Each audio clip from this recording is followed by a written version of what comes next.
다른 것보다 양심이 답이다 요 책 한번 조금 읽어드리고 싶어서 가져왔는데 제가 뭐 좀 읽어드리려고 그러냐면 양심이 답이다에 제가 하고 싶은 얘기를 다 썼어요. 그래서 제 강의가 요즘 너무 많아가지고 뭐부터 봐야 될지 모르겠다 하신 분들은 제가 학당에 대전에 올렸는데 이 책을 가지고 좀 보시면 좋겠어요. 이 책에 제가 하고 싶은 얘기를 다 써놨으니까 이 책을 보시고 난 뒤에는요, 그냥 구미에 당기는 강의 아무거나 들으시면 돼요. 제 강의는 다 연결되어 있기 때문에 편하게 아무거나 들으셔도 불교 걸 들어도 나중에 유교 걸 들을 때 도움이 되고 유교 걸 들어도 또 기독교 걸 들을 때 또 도움이 되고 다 연결되게 강의를 하니까 다만 넌 대체 뭔 얘기를 하고 싶어서 이렇게 많은 얘기를 하고 있는 거냐 하면 제가 하고 싶은 얘기는 이 책 안에 다 넣어놨으니까 이 책을 참고하시면 좋겠습니다. 제가 읽어드리고 싶은 게요.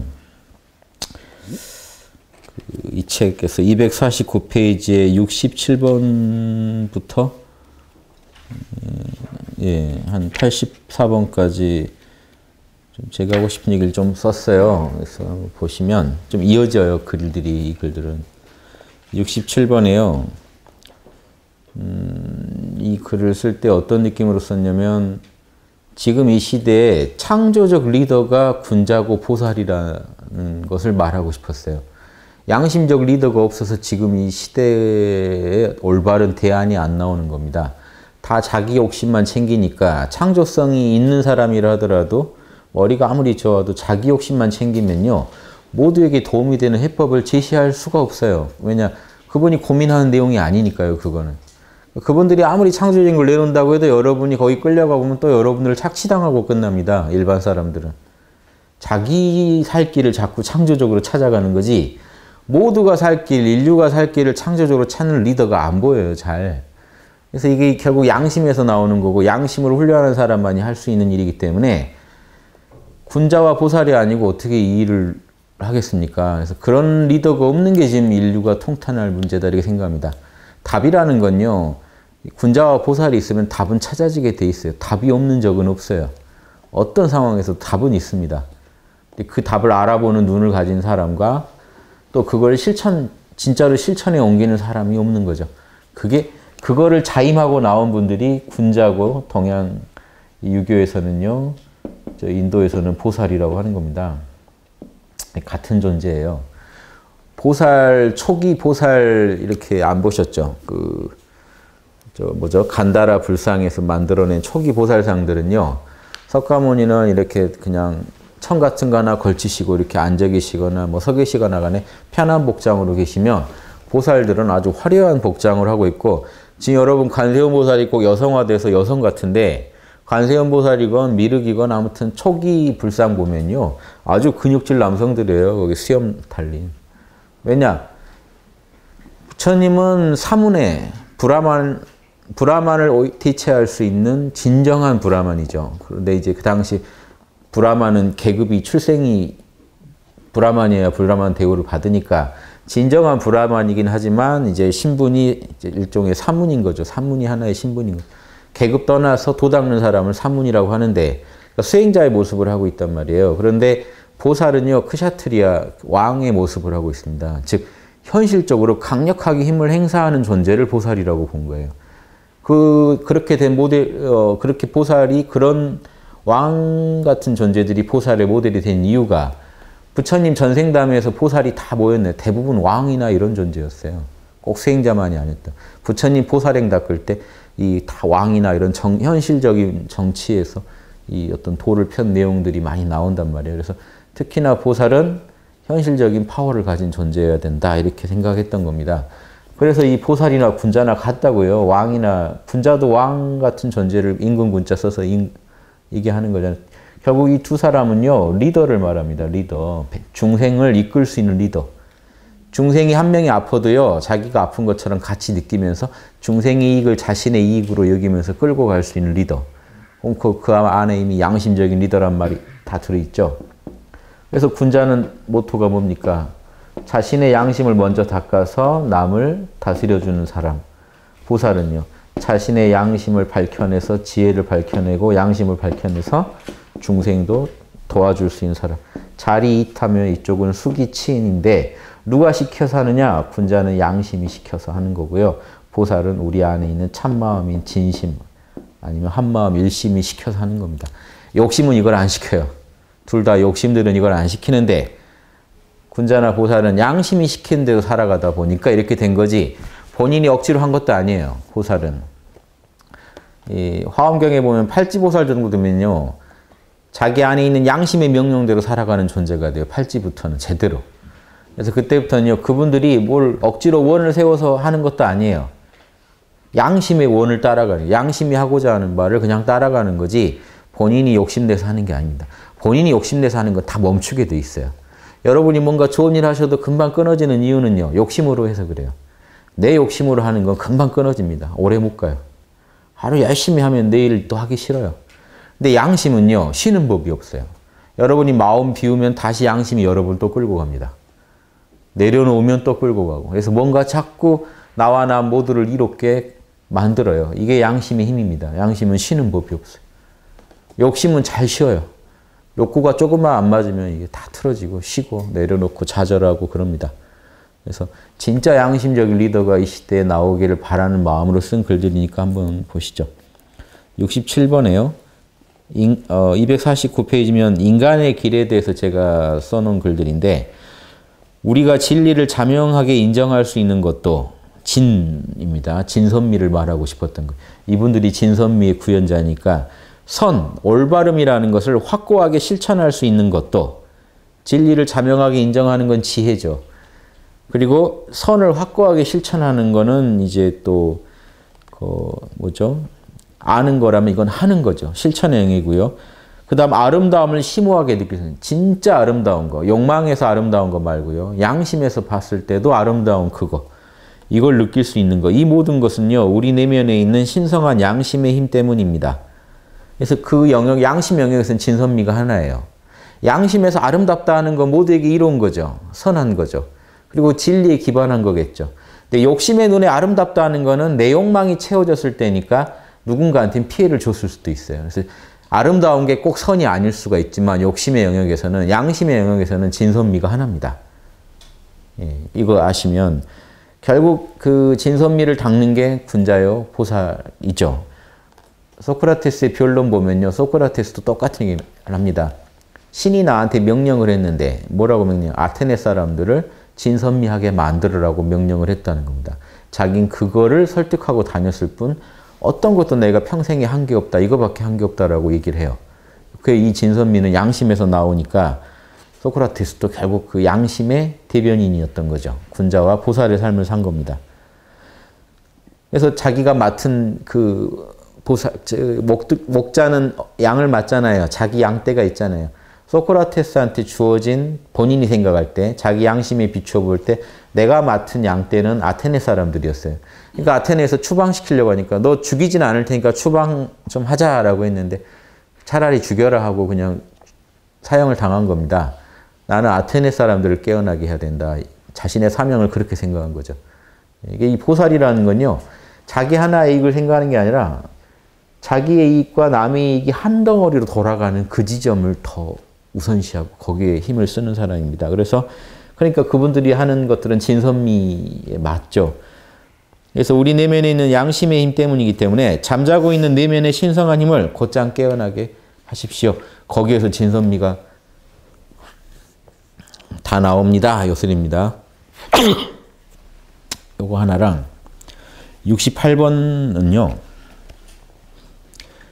창조적인 리더라는 얘기를 본격적으로 이제 하고 싶어서 쓴 글인데 창조성에 기반한 정치, 뭐 경제 이런 말들이 나오잖아요. 창조적 뭐 경제라는가.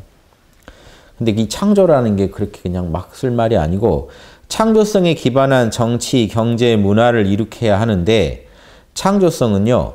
몰입과 신바람. 우리가 신바람이 나게 몰입했을 때 나오는 거고요. 여러분 정신이 하나로 통일됐을 때 나오는 거고 또 하나는요. 양심과 자명함에서 나옵니다. 그게 양심이 합당해서 모두에게 이로울 때 창조성이 나옵니다. 아까도 말씀드렸지만 나 하나 살릴 방법을 연구하다 보면요. 모두에게는 창조적이지 않은 답을 내가 자꾸 취하게 돼요. 누가 봐도 창조적이려면요. 양심적이어야 되고 동시에 단순히 양심적이어서만 안 되는 게 재미없게 여러분이 양심이라고 해서 억지로 따르고 계시면 거기서 창조성이 나오겠습니까? 신바람이 나서 양심을 따를 때 나와요. 그래서 그런 사람들이 군자나 보살이 되는 거죠. 그래서 이분들은 몰입의 달인이면서 동시에 양심의 달인인 거죠. 몰입과 신바람으로 양심과 접속하여 양심의 힘을 끌어낼 수 있어야 하며 자명함으로 양심의 힘을 활용하여 삶의 의미를 이해하고 삶의 보람을 창조할 수 있어야 한다. 뭔 소리냐면 몰입을 해야 양심과 한 덩어리가 되죠. 그래야 신바람이 나오는데 신바람이 다른 게 아니라요. 우주에서 영감이 나한테 오는 겁니다. 우주에서 제일 창조적인 존재는 그냥 하느님이잖아요. 우주 자체잖아요. 근데 내 마음이 좁은 소견을 갖고 있어서는 우주의 영감이 나한테 안 와요. 와도 내가 못 알아봐요. 그래서 마음을 비우고 이 하나에 몰입했을 때 내가 나 이상이 되죠. 내가 내 정신을 하나로 모으면요. 거기에 신성이 감응합니다. 하나로 모인 정신에는. 그런데 이렇게 양심의 힘을 끌어낼 수 있어야 되면서 동시에 자명해야지만 생각이 자명하고 양심적이어야지만 우리가 양심을 제대로 이해하고 삶에다가 구현할 수가 있잖아요. 그러니까 몰입과 양심, 또 다른 말로 몰입과 자명함이 꼭 둘 다 갖춰져야만 진정한 그 창조성이 구현된다 이겁니다. 세종대왕이 한글 만들 때 보세요. 지독히 몰입했겠죠. 그 뭐에 몰입했겠습니까? 백성들이 언어가 없으니까 힘들게 산다. 언어를 만들어주고 싶다. 여기 양심에 기반한 생각이니까 몰입도 잘 됐겠죠. 잠이 안 왔겠죠. 요거 될 때까지는 잠이 안 오겠죠. 실제 백성이 편해지기 전까지는 잠이 안 오겠죠. 그리고 이게 몰입이 되고 몰입만 하면 됩니까? 생각이 자명해야 언어가 뭐 만들어지죠. 자명하지 않은데 언어가 어떻게 만듭니까?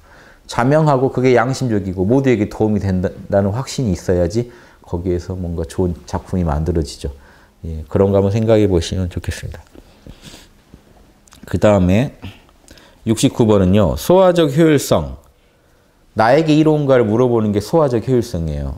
그걸 따지는 거예요. 소화적 효율성과 단기적 이익에만 집착하는 꼼수를 버리고 그건 꼼수입니다.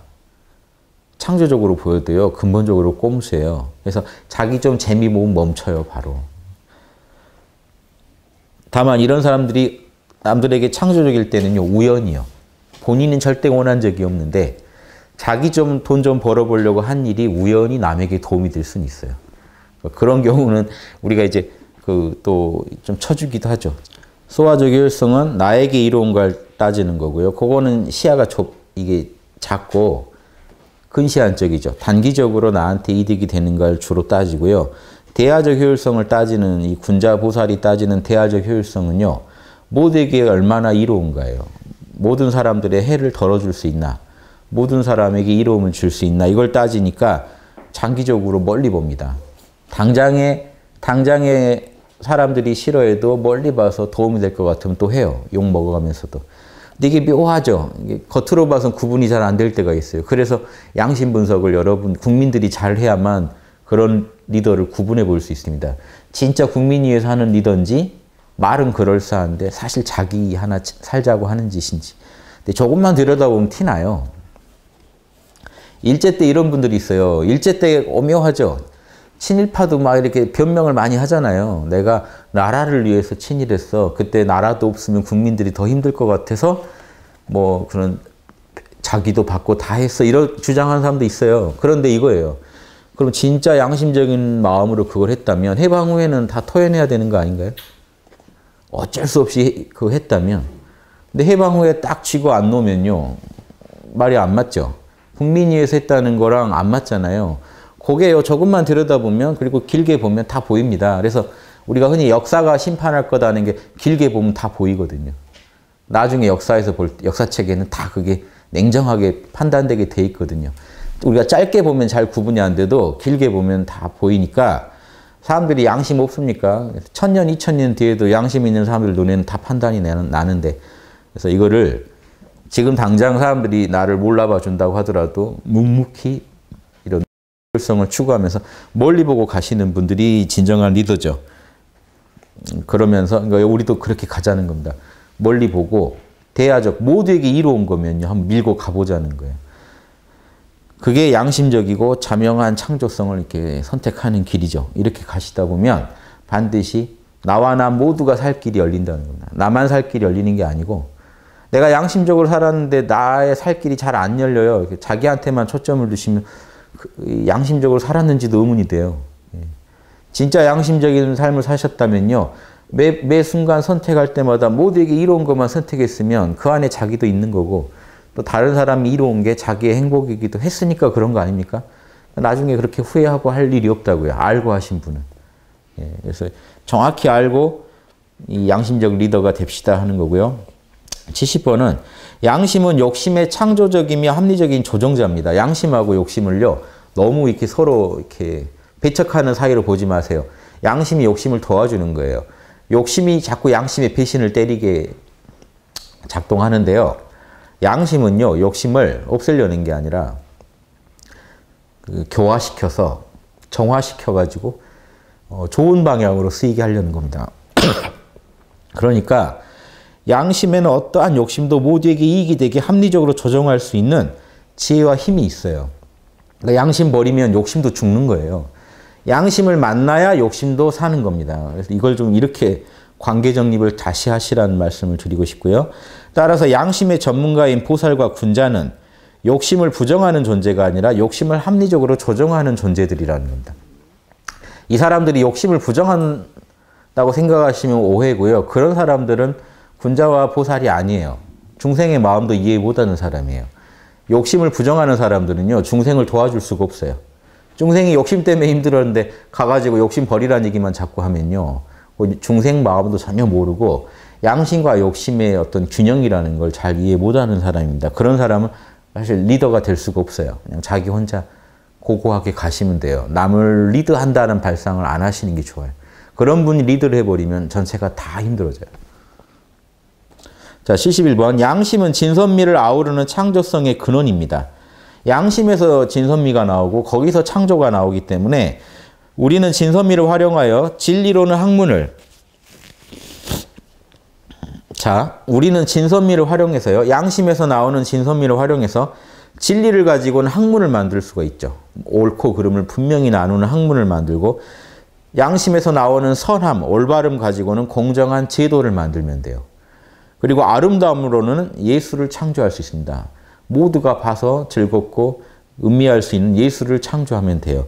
우리가 누리는 모든 문화는요. 양심의 창조성에서 나오고 있다는 걸 이해하셔야 됩니다. 욕심에서 나오는 게 아니에요. 욕심낸다고 이게 남한테 감동을 줄 수 있는 건 아닙니다. 이 또 감동에도 깊이의 차이가 있으니까 아무튼 그렇다고 우리가요. 양심에서 주는 감동만 느낄 수 있냐? 그건 아니에요. 우리는요. 또 욕심도 있기 때문에 말초적인 것에서 감동을 느낄 수도 있어요. 다만 양심이 그 선만 잘 정해주면 된다는 거죠. 너가 말초적 감각에서 감동을 느끼는 것도 좋지만 지금 그거는 양심에서 지금 어긋났다라고 판단해주면 그것만 안 하면 되잖아요. 그거 양심에 어긋나지 않는 범위 내에서는 여러분들이 얼마든지 또 그 욕망을 또 충족시키면서 많은 경험을 하고 거기서 또 지혜를 얻을 수 있는 거거든요. 또 다른 중생의 마음을 이해할 수도 있는 거거든요. 다른 중생의 마음을 이해한다는 건 소통이잖아요. 다른 사람들과 소통이 또 일어나서 더 큰 창조성을 끌어내는 또 미천도 돼요. 되게 자극적이고 별거 아닌 것 같은 일도 다 유용하게 쓰일 수가 있어요. 양심만 안 어기면. 무슨 말씀인지 아시겠죠? 자, 72번. 선입견과 사욕이 없는 우주는 어떤 위기도 돌파할 수 있는 무한한 창조력을 지니고 있다. 따라서 개체성을 초월하여 우주적인 마음인 양심도 무한한 창조성을 가지고 있습니다. 원래 가지고 있어요. 그러니까 73번. 무지와 욕심이 창조력을 막고 있다는 사실을 직시해 보십시오. 양심은 본래 창조적인데 왜 나는 창조적이지 못한가? 왜 난 영감이 안 떠오르나? 여러분이요. 막고 계셔서 그래요. 뭐로 막고 있습니까? 양심에서 나오는 지혜와 그 능력을 무지와 아집으로 막고 있어요. 나 하나 살겠다는 마음과 나의 좁은 소견으로 막고 있어요. 여러분이 예수님, 부처님, 공자님 같은 지혜가 없는 이유는요. 지금 여러분이 막고 있어서 그래요. 뭔가 이상한 생각이 막고 있어요. 부처님 같은 생각을 못하게. 그 막고 있는 편견만 버리면요. 진리가 들어옵니다. 지금 진리가 못 들어가요. 여러분이 막고 있어서. 여러분 안에 있는 생각들이 막고 있어서. 그거 하나 내려놓으셔야 다른 게 이해가 돼요. 인생은 이런 거야. 여러분이 흔히 하는 얘기들이요. 그게 바리케이트가 돼가지고 뭔가 진리가 들어오는 걸 막고 있습니다. 그거 생각해 보세요. 본래 창조적인데 우리가 막고 있으니까 안 나오는 거다 하는 것도 한번 생각해 보십시오. 자명함과 역지사지로 자명한 거, 찜찜하지 않은 거, 진리에 맞는 거, 공식에 맞는 것과 나와 남을 아우르는 역지사지의 그 마음, 이 두 가지로 홍익인간을 추구할 때 양심에서 무한한 창조성이 나옵니다. 지혜와 사랑이 어우러지잖아요. 자명함은 무지를 깨고요. 역지사지는 아집을 깨버려요. 나만 생각하는 마음을 역지사지가 깨버리고요. 자비심이. 이 나의 편견들을 자명함이라는 게 깨버립니다. 그래서 지혜와 자비가 같이 갈 때 그걸로 같이 홍익인간을 추구할 수가 있죠. 두 개를 가지고. 그럴 때 양심에서 무한한 창조성이 나온다. 세종대왕의 한글과 이순신 장군의 거북선은 모두 이런 양심의 창조성에서 나온 것이다.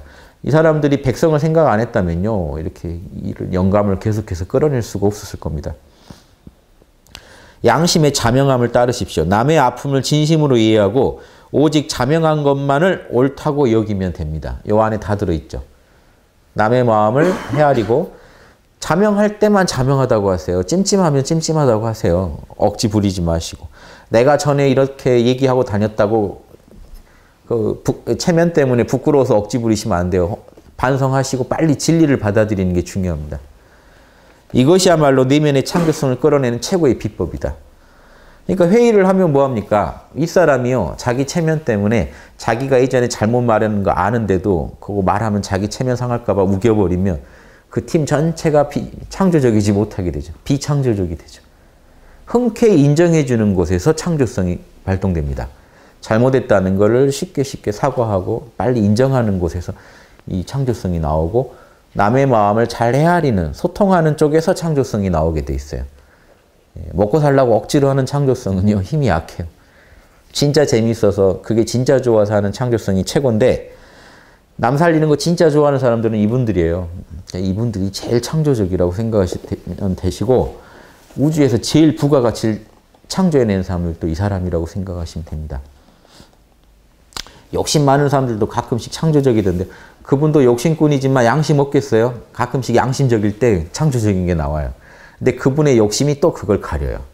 이거는 공식입니다. 양심적일 때 창조적이고 욕심 부릴 때 또 망쳐요. 자기가 좋은 거 만들어 놓고도 망치는 거는 욕심 부리다 그래요. 그래서 그거를 생각해 보십시오. 순수하게 욕심만 부리는 사람은 없잖아요. 왔다 갔다 하는 거지. 그래서 이걸 잘 보시면 74번. 따라서 양심적인 리더는 창조적인 리더입니다. 편견과 사욕으로 양심을 어길수록 그는 비창조적인 리더가 됩니다. 역사는 창조적 리더들의 출현으로 진보했고 비창조적 리더들의 출현으로 퇴보했습니다. 토인비가요. 역사 연구에서 이렇게 얘기를 해요. 문명 단위로 다 역사를 연구해 보니까 어느 문명이나 처음에 흥할 때는 창조적 소수자가 나와요. 소수인데 창조적인 그 시대의 도전에 대해 응전할 수 있는 답을 가진 사람이 나와요. 그런데 그 소수가요.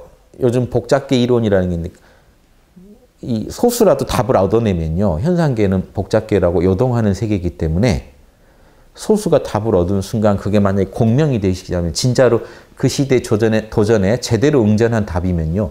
금방 퍼져버립니다. 그 문명 안에. 복사가 일어나요. 끝없는 복사가 일어나요. 그러면 그 소수의 그 창조적인 아이디어가 문명 전체를 일신시켜요. 이게 일종의 개벽이에요. 그러면 이게 이제 그 문명이 흥해요. 그러다가 언제 망하느냐, 문명이 망조들기 시작하느냐, 그 소수자가 더 이상 창조성이 없어요. 시대의 도전에 응전할 수가 없으니까. 그런데 자기 자리는 지키고 싶잖아요. 그럼 더 탐욕적으로 변합니다. 무능한 사람들이 훨씬 더 탐욕적으로 변해요. 자기 자리만 지키는데 혈안이 돼요. 지배적인 소수자로 변해요. 권위적이고 지배만 하려고 하고. 그러면서 이제 착취가 일어납니다. 그러면서 문명이 망조가 들고 소수 한 5%가 거기 문명 전체의 막 90% 이상, 70, 80% 이상이 부를 착취하다 보면 그 문명이 이제 망해갑니다. 그래서 이제 그 문명 안에 있는 사람들이 돌변해요. 적으로 돌변해요. 그 지배자에. 그때 다른 문명 밖에서의 또 어떤 외침이 있고 그러면 그 문명이 무너지더라는 거예요. 요거 써놓은 게 역사의 연구라는 거예요. 그 얘기를 제가 종합해서 드린 거예요. 양심적인 리더 아니군요. 그 시대의 어떤 해답을 못 제시해요. 지금 인류가 힘들다고 지금 전 세계 난리인데 창조적인 소수자가 나와서 그거 해법을 제시해주면 좋은데 다들 뭘 제시합니까? 그 힘들다는 사람한테 또 뭐 하나 던져주면서 또 돈을 싹 끌어가는 사람들이 나와요. 결국 그 사람들 부만 더 늘고 끝납니다. 그런 거 좀 생각해 보셔야 돼요. 지금 뭔가 어설픈 창조적인 리더들이 지금 지배하고 있다. 또 아니면 아예 무능한 지배적인 리더들이 지배하고 있다. 진짜 창조적인 리더들이 나왔으면 그런 뭔가 창조가 되고 발명이 된과 동시에 국민들 삶도 더 나아져야 되는데 이상하게 더 힘들어져 간다. 그러면요. 지금 리더들이 어떤 리더들인지 한번 돌아보셔야 돼요. 그리고 그런 리더를 키워내야 되고 또 그런 리더를 뽑아서 위로 올려야 됩니다. 그게 국민의 몫이잖아요. 그럼 어떤 존재가 창조적 리더냐? 75번에요. 창조적 리더는요. 어떤 일에 직면했을 때 자신의 편견과 사욕을 버리겠죠. 당연히. 편견과 사욕이 있으면요. 무지랑 아집이에요. 요놈들이 창조성을 막아버려요. 그래서 잘못했다는 거, 자기가 혹시 생각이 짧았다는 거 잘 인정하는 사람이 오히려 군자와 보살입니다. 그거 인정 안 하는 사람이 대단한 줄 아는데요. 우기고 있는 거지 별게 아니고 빨리빨리 더 창조적인 걸 찾아가는 사람들은요. 금방금방 어떻게 완벽할 수가 있으니까 사람들이 그걸 알아요. 사람은 완벽할 수 없다는 걸. 그래서 이 군자와 보살은 나를 이롭게 하고 자신을 닦고 남을 도와주려면요. 늘 더 올바른 정보가 나오면요. 과거에 자기가 주장했더라도 묵은 정보는 금방금방 버려버립니다. 들고 있는 만큼 손해거든요. 그거는. 바로바로 버리고 또 따라가요. 그럼 사람들은 저 사람 대단한 줄 알았더니 생각을 매일 고치네. 그 사람이 더 대단한 사람. 안 고치고 있다는 얘기는 이게 정체돼 있다는 거예요. 고집 부리고 있다는 거예요. 여러분이 진리를 다 알지 않는데 어떻게 고집을 부려요. 오늘 아신 게 우주 진리를 다 알고 계신 겁니까? 아니라면 내일요. 오늘 아신 것 중에 상당성 드러내야 돼요. 발전하는 사람이라면. 그래서 이 사람들은 발전하는 걸 즐기는 사람들이기 때문에 그런 거 신경 안 씁니다. 바로바로 드러내요. 발전하는 걸 즐기지 남한테 성인 대접받는 걸 즐기는 사람들이 아니에요. 자기가 완벽하지 않다는 거 너무 잘 알아요. 양심적이라. 자아성찰 지능이 높아서 너무 잘 알아요. 남이 이렇게 대접해줘도 본인이 안 좋아요. 이 사람들은. 놀리는 거라고 생각해요. 나는 그 실력이 아닌데 자꾸 그 실력이라고 그러면 저게 지금 나한테 아부하지로밖에 안 보여요. 아니면 무지하지로밖에 안 보여요. 너가 뭘 알겠니 하는 눈으로 오히려 보게 되지 않겠어요? 이분들이 볼 때? 아닌데 자꾸 맞다고 하면. 이 사람들은 못 속인다고요. 그래서 너너나 이런 데 보면 군자는 사귀기 어렵다고 나와요. 지켜줘도 좋아하지 않고 비난해도 별로 그거에 흔들리지도 않아요. 힘들죠. 이런 사람들은. 자기가 자기를 너무 잘 알고 있는 사람들이에요. 그러니까 이런 사람들은요. 뭐라도 하나 길 가다가 어떤 아주 비천한 사람이 한 말이라도 진리가 맞으면 금방 취해버려요. 왜냐하면 지금 이 사람은 발전하고 싶은 사람들이기 때문에. 구도열에 꽉 찬 사람들이거든요. 왜냐하면 진리가 아니면 백성들한테 도움이 안 되거든요. 내가 늘 진리, 신선한 재료를 골라놓지 않으면 내 재료를 가지고 요리해서 먹는 일반 중생들이 탈날 거 아닙니까? 늘 재료가 이게 법보시 하는 게 이 사람들의 큰 임무인데 법보시 할 때 그 법이 잘못된 재료로 만들어진 진리면 사람 열어 죽이겠죠. 자기가 가지고 있는 법, 즉 정보를 늘 업데이트하는 사람들입니다. 그래서 공자가 자신을 뭐라고 합니까? 나는 달리 다른 거 한 게 없다. 진리를 배우는데 실증 안 냈고 그걸 남한테 가르쳐주는데 게으르지 않았다. 법보시죠, 이게. 이게 이 안에 지혜와 자비가 다 들어있죠. 얼마나 답답하겠어요, 다른 사람이. 나도 답답해서 연구해서 알아내는데 알아낸 거 남들한테 잘 가르쳐주는 사람이 성인이다, 이런 얘기입니다. 창조적 리더는 그래서 어떤 일에 직면했을 때 자신의 편견과 사욕을 버리고 모두에게 이롭고 진실에 기반을 둔 자명한 결론을 내리고 실천할 수 있어야 한다. 이때 그는 창조하는 양심 그 자체가 된다. 하나만 더 읽고 끝낼게요. 대충 이제 감은 오시죠. 양심적 리더는 따라서 우주 법을 이해해요. 모두를 살려라 하는 우주의 법을 이해하고 활용하여 우주적 창조성을 지구에 구현하는 존재이다.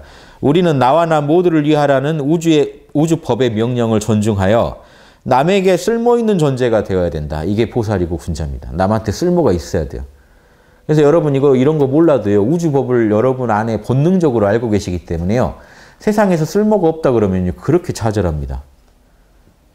뭐 본인이 대단하다고 생각한 적도 없지만도 뭔가 사회에서 나를 안 불러주고 안 찾아주면요. 아주 좌절합니다. 우울해지고. 본능적으로 알고 계신 거예요. 내가 제대로 살려면 세상에 쓸모가 있어야 된다는 걸 알아요. 쓸모 있는 그 길을 찾아야죠. 그러니까. 그래야만 우리는 우주를 닮아 창조적일 수 있습니다. 반드시 남에게 쓸모 있는 존재가 돼야 됩니다. 따라서 언제 어디서나 최선을 다해서 윈윈을 추구해야 돼요. 나도 좋고 남도 좋은 걸 끝없이 추구해 가다 보면 여러분 창조적 리더가 될 수 있습니다. 우리가 우주적인 양심을, 우주 시민 양심을 따라서 남을 배려하고 자명한 진실을 추구할 때, 배려한다는 건 자비고 자명한 진실을 추구한다는 건 지혜죠. 이 두 개가 같이 갈 때 우리의 창조성은요, 무한해요. 사실은 경계를 정할 수가 없습니다. 여러분이 이렇게 노력하신 만큼 여러분 창조적이 되고 죽을 때까지 하다 죽는 거예요. 그러니까 한계라는 건 여러분이 노력할 때까지 가는 그게 한계지 어디까지 된다라는 건 애초에 없는 거죠. 하는 데까지 하다가 나한테 이제 시간이 정해져 있어서 더 못하는 거지 하는 데까지 하다 가는 겁니다. 그래서 중용에 보면 공자님이 이 말을 해요. 군자는 중도입회, 길 위에서 죽어야 된다. 그러니까 가다가 죽는다는 거예요. 이 군자의 길, 보살의 길을 열심히 걷다가 그 길 위에서 죽는다. 고로 나도 멈출 수가 없다 이 말을 해요. 나도 이 길 위에서 이 걷는 거를 멈출 수가 없다. 죽어야 멈추지 그전에는 멈출 수가 없다. 이런 사람들이 있다는 걸 아셔야 됩니다. 역사적으로 존재했어요. 예, 그런 사람들 덕에 우리가 그나마 이런 얘기들을 듣고 사는 겁니다. 근데 지금 뭐 어떤 명상이라는 걸 잘못 오해해서 나 혼자 어떤 해탈을 이루는 게 최고의 길인 줄 오해하는 사람들이 많은데 그런 사람들은요, 욕심 부리는 사람만큼은 또 이 시대에 도움이 안 됩니다. 군자와 보살이 나와야만 이 시대가 구원받고요. 이 시대가 이제 개벽이 되고 업그레이드가 됩니다. 그래서 양심적인 리더라는 건요, 어디 산에 들어가서 이렇게 수행한 사람이 아니고 군자와 보살은 끝없이 현실의 국민들, 중생들이 겪고 있는 그 고민을 같이 이해하고 소통하고 그 안에서 중생들이 해결 못하는 문제를 해결해 줄 수 있어야 군자와 보살이지 그 답이 없는 사람은 창조적 리더가 못 되죠. 답이 있어야 돼요. 여러분도요. 그러니까 나 백수다 뭐 하다 하지 마시고 백수면 시간 많잖아요. 연구하세요. 인터넷 있잖아요. 인터넷은 다 하잖아요. 연구하세요. 정보가 넘치는 세상이죠. 그 정보를 조합하고 엮어서 이 시대에 도움이 되는 창조적 아이디어를 만들어 보세요. 그리고 그거를 또 알려보세요. 인터넷에서. 돈 드는 거 아니잖아요. 돈 많이 드는 거 아니잖아요. 이거라도 하면서 살아야 내가 보람 있고 밥이 그래도 잘 밥맛이 돌고 그럽니다. 여러분이 누군가한테 쓸모가 없으면요. 밥맛도 떨어져요. 이상하게 그렇게 만들어져 있어요. 그래서 우리가 명상을 하고 도를 닦고 하는 거지 이걸 못할 바에는요. 그건 열심히 세상 나가서 열심히 사는 것만 못해요. 수행한다고 산에 돌아다니다가요. 폐인됩니다. 세상 속에서 건전하게 살다 보면 세상에서 배우는 진리가 얼마나 많은데요. 그걸 혼자서 산속에 있다 보면요. 세상의 당연한 진리도 왜곡되게 이해하기가 쉬워요. 명상은 잘하실지 모르는데 지혜가 형편없어집니다. 인간의 삶에 대한 이해가요. 일반인보다 못하게 몰상식하게 이해하기가 쉬워요. 큰일 납니다. 그러니까 항상 이 세상 이 소식에 항상 그래도 정통해야 돼요. 그래야 이 돌아가는 공식을 알아요. 우주법이 어떻게 집행되고 있는지를 여실히 보는 게 지금 세상 돌아가는 게 우주법의 집행이거든요. 그걸 이해 못하면요. 절대 이 현실을 개선시킬 수가 없죠. 현실 돌아가는 것도 정확히 보되 그럼 이거 그냥 중생들도 보고 있잖아요. 근데 대신에 이제 정확히 보되 또 한편으로는 우주법 자체를 이해하려는 양심에 대한 전문성을 확보해야 돼요. 그래야 중생들이 못 푸는 문제를 풀 수가 있어요. 그래서 이게 현실과 진리 사이에 항상 있어야겠죠. 진리계와 현실계 사이에. 그래서 보살이라고 하는 거고 군자라고 하는 겁니다. 보살이 보리살타 깨달은 중생이죠. 한쪽으로는 중생과 늘 소통하고 있고 한쪽으로는 깨달음과 소통하고 있어요. 그러니까 여기 있는 정보를 가져다 여기다 줄 수가 있죠. 그래서 이런 분들이 이 시대에 필요한 겁니다. 보살이 없어서 이 시대가 힘든 거예요. 보살이 리더가 못 돼서. 군자가 리더가 아니라서 힘드신 거지 다른 이유가 하나도 없어요. 백성이 못나서 힘드냐? 어느 시대나 백성은 고만고만했어요. 특별히 지금 백성이 더 못날 이유가 없습니다. 리더가 중요해요. 예, 리더가 중요합니다. 리더 하나 잘못 뽑으면 아주 다 힘들어지고요. 리더 하나만 잘 뽑아도요. 또 문명이 변해요. 리더 혼자 할 수 있는 건 아니지만 전체 분위기를 잡아간다는 측면에서 되게 중요합니다. 여러분 그 직장 생활 해보시면 팀장 하나 바뀌면 그 완전히 바뀝니다. 사무실 분위기가. 거기 따라가게 돼 있거든요. 맞추게 돼 있어요. 그러니까 양심적 리더가 여러분을 한번 리드해 주면요. 얼마나 여러분 또 신나서 따라가겠습니까? 여러분 안에 있는 양심도 막 더 나오겠죠. 근데 욕심적인 리더가 다스리면 여러분 양심도 막 움츠러들어요. 사라져가요. 저기다 뭔 말을 하겠냐 하고 그냥 다 속으로만 이제 골마갑니다. 그러니까 리더 역할도 되게 중요하다는 거 아셔야 되고 그런 리더를 뽑는 건 또 여러분이에요. 국민들이 뽑잖아요. 지금 이 나라의 리더는. 그러니까 이게 다 서로 공부를 잘하고 양심의 전문가가 돼야 되지만 특히나 진짜 양심의 전문가들을 잘 가려봐서 그런 분들을 자꾸 여러분 위에 서게 해야만 여러분도 편해진다는 것도 같이 생각하시면 좋겠고 지금 백수다 뭐다 하지 마시고 예전에 4대 성인들 다 백수였고 백수들이 시간 나니까 열심히 연구해가지고 이런 거 다 밝혀낸 겁니다. 서양의 철학자 그 아리스토텔레스가 학파 이름이 소요학파예요. 소요라는 게 이렇게 마실 다니는 학파라고요. 그래서 그 사람이 주장한 게 철학자가 되려면 반드시 필요한 거는 여가. 여유 있는 시간이 필요해요. 사색을 해야 되니까. 그럼 만약 여러분이 지금 백수다 당장 내가 뭐 할 일이 안 보인다 그래도요. 그럼 시간은 있죠. 그럼 남들보다 더 우주에 대해 인생에 대해서 사색해 보세요. 예. 거기서 뭔가 또 얻은 게 있으면 그걸 가지고 창조적으로 한번 또 사회에 나와서 표현해 보고 예. 이렇게 언제든지 인생이란 건 들고 나고 하게 돼 있습니다. 직장 잘 나가신다는 분도 요즘 사회는요, 언제 백수 될지 몰라요. 그러니까 백수의 시간을 활용하셔야 돼요.